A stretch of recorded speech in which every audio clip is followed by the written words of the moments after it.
Достар, сіздермен бірге Балайбек Динара. Бүгін сіздермен қуырылған тұшпара рецептімен бөлісетін боламын.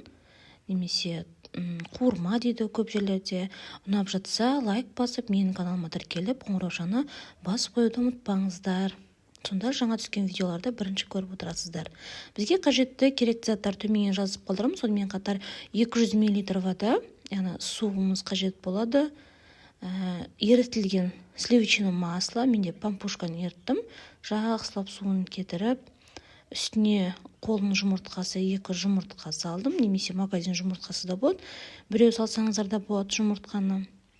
Кішкене тұз салып, жақсылап араласып, үстіне ұнды жаймендеп қосып отыратын боламыз.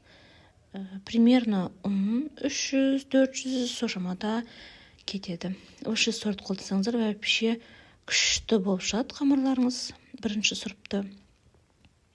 Осылай жақсылап арасындағы қатпарлардың барлығын кетіріп, бір тегіс жұмсақ қамыр жасап аламыз.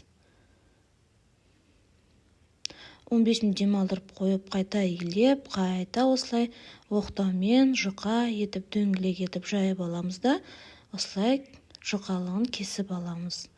Пельмен тәрізді кессеңіздер болады, үлкендігі, немесе манты тәрізді квадрат түрінде кесіп алсаңыздар болады. Ішіне начинкасымен алдын ала дайындап қойдым. Ол видеоға түспей қалыпты.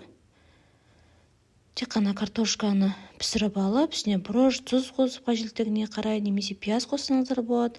Өздеріңіз ұнатсаңыздар, осылай қызып тұрған майға жақсылап қуырып аламыз, сары түс болғанша.